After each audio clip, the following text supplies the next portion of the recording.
Ça y est, c'est fini pour Macron. Le FMI vient de siffler la fin de la partie. Le FMI prévient que des décisions difficiles doivent être prises en France. Il prévient qu'il va falloir que la France redresse très rapidement ses finances publiques de 1% par an. C'est terminé. Le FMI nous le dit de manière très claire. Si vous continuez les bêtises, je prends le contrôle du pays. Bonjour et bienvenue dans cette nouvelle vidéo de DME en direct. Comme toujours, si vous n'êtes pas abonné, je vous suggère de le faire et de cliquer sur la cloche pour être prévenu lorsque je sors une nouvelle vidéo. Et vous devriez aller dans la boutique DME, le lien est dans la description. Allez dans la boutique DME, ça aide la chaîne et vous allez probablement trouver quelque chose qui vous intéresse. Ça y est, le FMI vient de siffler la fin de la partie. Je vous en parle depuis longtemps. Hein. Je vous en parle depuis longtemps en vous disant ce qui sauvera la France, ce sera le FMI. Eh bien là, le FMI, alors il siffle pas encore à la fin de la partie, on va pouvoir encore avoir des hommes politiques et des femmes politiques qui vont faire les beaux, mais il est maintenant hyper clair pour la France. Il dit, je lis, hein, je vais lire avec vous, ça va être plus simple.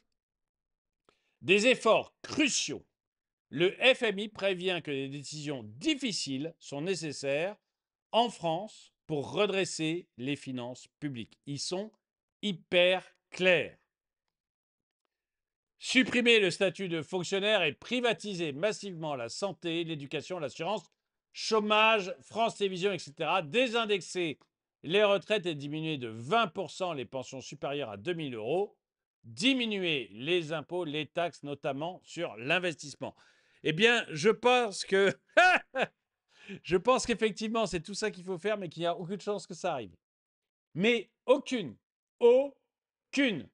Tu vas avoir à la limite la désindexation des retraites, à la limite, mais tout le reste, on va demander à Nicolas de payer. Pourtant, le FMI a dit, c'est pas la solution, c'est pas ça que vous devez faire, mais je pense que c'est comme ça que va l'entendre notre ministre des Finances.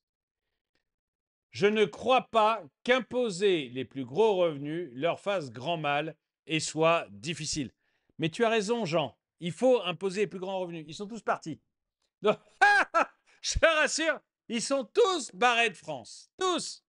Même Bernard Arnault, que tu crois être en France, sa holding est aux Pays-Bas. Et je ne suis même pas sûr que lui reçoive de salaire en étant en France. J'en suis même pas certain. Hein, parce que les très grosses fortunes ont plutôt l'habitude d'emprunter de l'argent, en fait, plutôt que de se verser des salaires. Ils empruntent de l'argent adossé à leur titre, à ce qu'ils ont en fortune, et on appelle ça des crédits lombards. Et à partir de là, ils peuvent dépenser comme ils veulent, et comme ils n'ont pas de revenus, ils ne payent pas d'impôts. Généralement, je ne sais pas si c'est le cas de Bernard Arnault, mais c'est ce qui est très fait, c'est chez les hyper riches. Hein, ils vivent uniquement, Elon Musk par exemple, ils vivent uniquement de dettes, ils ne se versent pas de salaire la plupart du temps, ce qui fait qu'ils n'ont pas à payer d'impôts. Mais de toute façon, tous les riches sont en train de partir les uns après les autres. Donc, imposer plus. Et je te ferai aussi remarquer que les plus gros revenus, les 1% les plus riches, payent la moitié de l'impôt sur le revenu global. Donc, ils sont déjà très fortement imposés. Ils sont en train de partir les uns après les autres. Donc, ce n'est pas la peine de trop rêver. Laissez-moi deviner. Baisser les dépenses publiques, genre le truc qu'on fait depuis 20 ans et qui aggrave le déficit.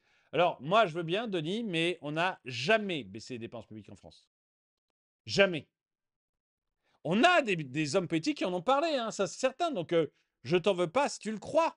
Mais j'invite tous ceux qui ne me croient pas à aller voir les chiffres de l'INSEE, donc les chiffres officiels. On n'a jamais baissé la dépense publique en France depuis 50 ans. Jamais. Pas une fois.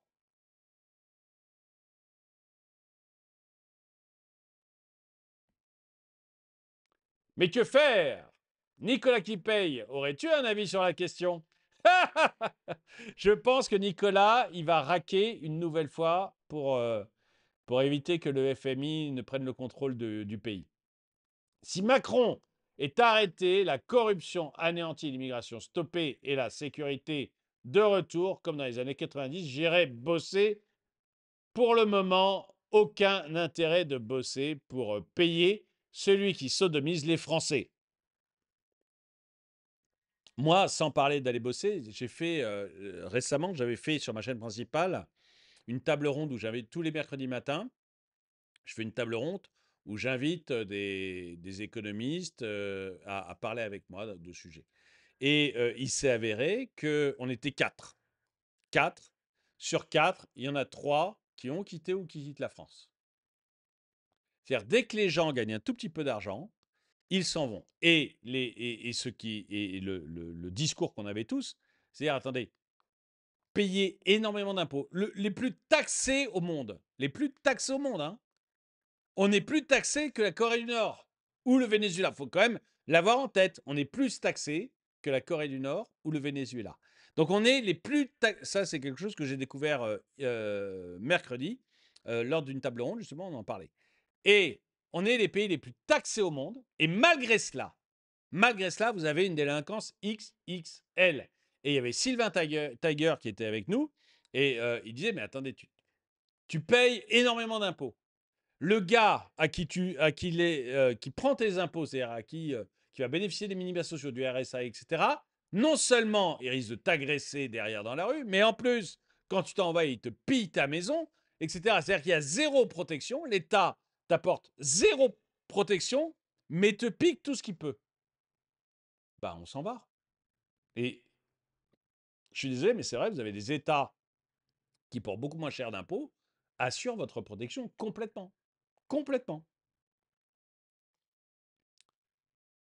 Supprimons toutes les agences publiques, le Sénat, réduisons le train de vie des députés et des ministres. Oui, mais déjà, supprimer le Sénat, je ne sais pas si c'est une bonne chose. Je reste très. Tous les pays démocratiques ont deux chambres. Hein, et nous, c'est Sénat et Assemblée nationale. Donc, si tous les pays démocratiques ont deux chambres, il y a peut-être une raison. Donc, je ne dis pas qu'ils ont raison, mais vous voyez, quand tout le monde le fait,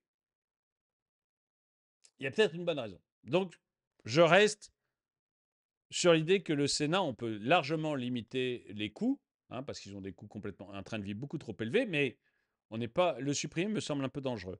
Par contre, limiter le train de vie des sénateurs, des députés, de l'État, du président, ça, je trouve que c'est très très bien. Et puis ensuite, effectivement, toutes les agences publiques, vous sabrez dans toutes les agences publiques, vous faites des économies de 80, 100 milliards par an. Parce que tous ces machins-là, ça nous coûte un pognon de dingue. De dingue. Et ça ne sert qu'à recaser les copains. Donc déjà, effectivement, je suis d'accord avec une grande partie de proposition. Qu'ils touchent aux services publics, aux prestations sociales ou à notre sécu, et ils verront que la réputation française de 1789 n'est pas surcotée. Mais Robert, je ne veux surtout pas être désagréable. Mais déjà, le français qui est un peu combatif, c'est terminé. Hein. On ne se bat plus. C'est terminé. On a été dressé avec le Covid. Donc c'est terminé. Ça, c'est la première chose. La deuxième chose, même si on était combatif, tu sais, les Grecs ont essayé.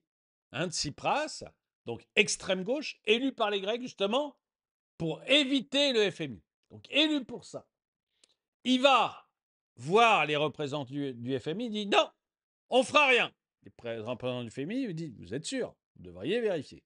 Il retourne chez lui, il fait voter un référendum à sa population. La population dit non, on fera rien. Il retourne avec son référendum.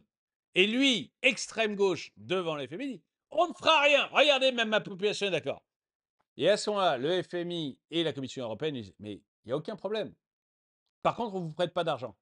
Alors, dites-moi comment vous faites pour payer les retraites et les fonctionnaires à la fin du mois. Est-ce que vous n'avez pas peur que les fonctionnaires et les retraités, à la fin du mois, quand ils n'auront pas touché leur salaire et leur pension, ils soient un petit peu énervés et qu'ils vous décapitent? Et Tsipras a dit oui à tout. Parce que Robert, c'est celui qui paye, qui choisit le restaurant.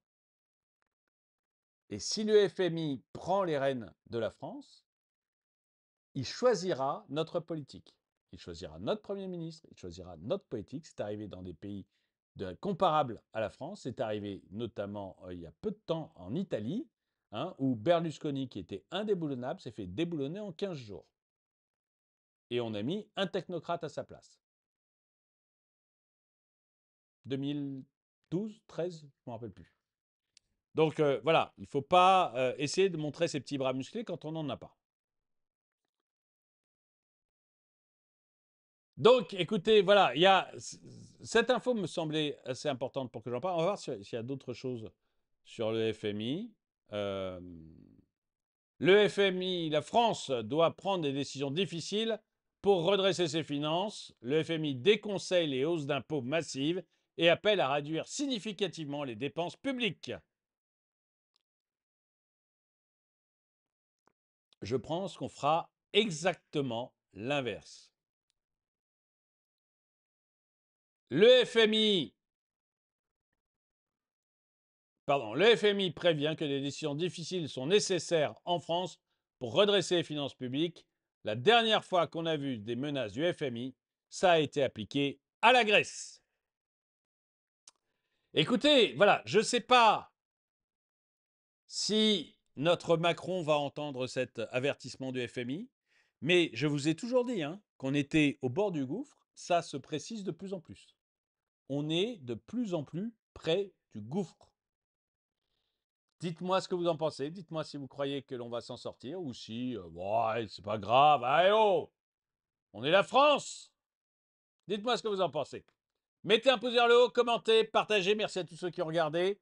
N'oubliez pas d'aller à la boutique. Et moi, je vous dis à très bientôt.